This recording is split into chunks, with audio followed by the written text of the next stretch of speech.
The question was really just, how big of a slowdown were they going to encounter?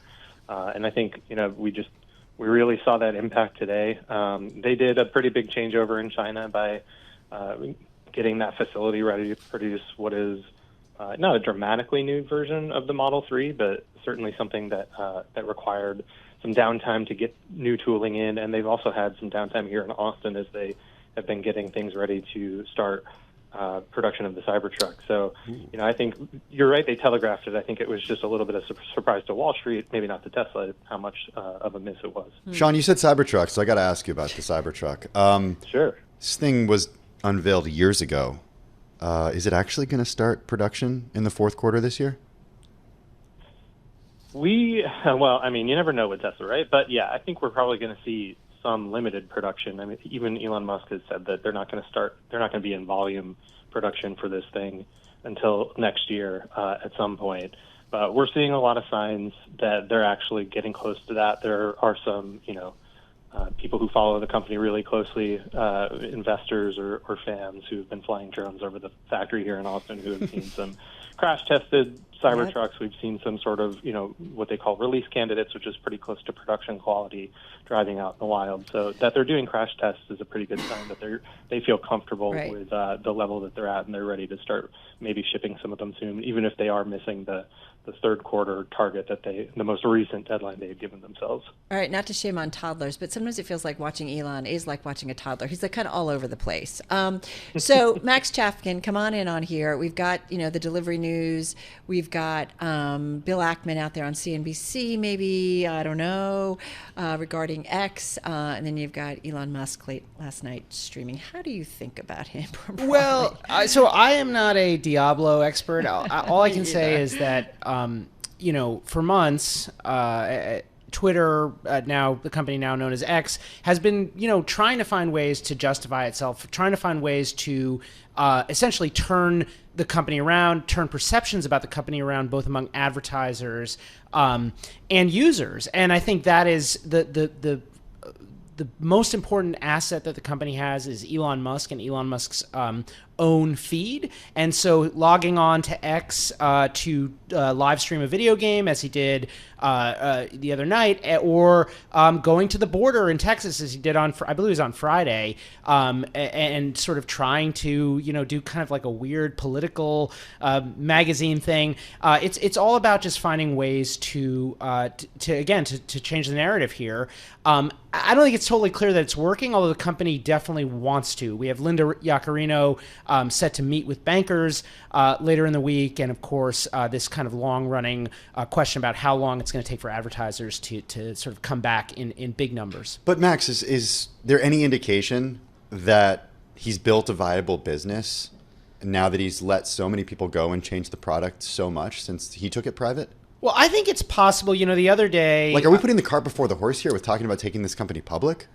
The most important asset that, as I said, the most important asset this company has is Elon Musk's following. As we know, Elon Musk is amazing at getting public market investors to put money into speculative investments. Here we are talking about the Cybertruck, this thing that, as you said, is years delayed. And investors are still sort of, okay with it. So from Bill Ackman's point of view, Ackman, of course, is basically has this investment vehicle that's a lot like an IPO. He needs a candidate company. If he were somehow able to persuade Elon Musk to, work with him on a SPARC deal, it's called a SPARC. It's basically a lot like an IPO or somewhere between an IPO and a SPAC.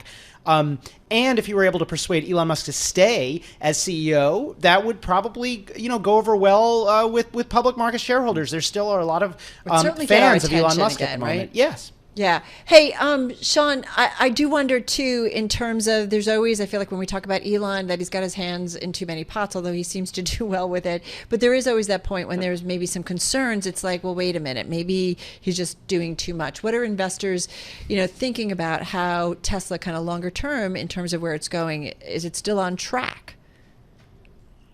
I mean, I think there's always questions from some investors about succession planning and sort of the roadmap. I think it'll be really interesting to see if those questions resurface in any sort of tangible way on this call later this month as they discuss the third quarter results because this is going to be the first one since we find out that the CFO, Zach Kirkhorn, is leaving. And that's one of the big sort of questions hanging over the company right now.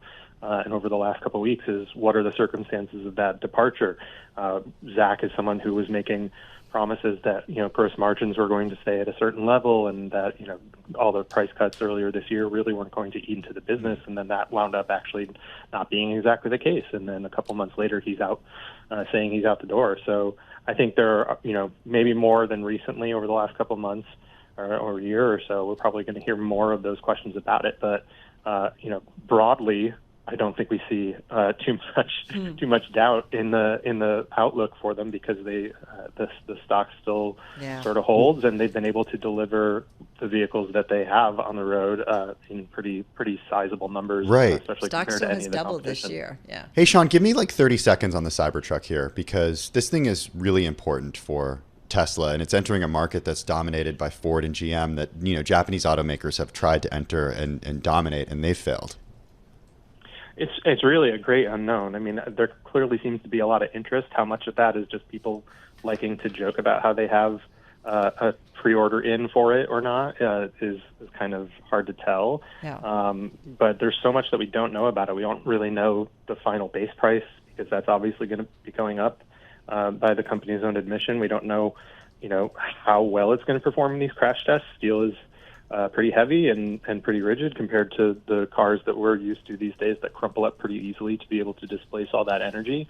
I'm sure Elon Musk would say, hey, look, we've got autopilot and maybe full self-driving down the road. We're not going to need that. But I think there's just a lot we need to know, and that's one of the reasons that this delivery event, whenever it happens, is going to be so key to watch. How much more information do we get? Got about 35 seconds Yeah, left. and there's also the question of demand. I mean, going back 6 months or so, we were talking a lot about are Tesla buyers getting tired of Elon's antics? Is there demand for these things?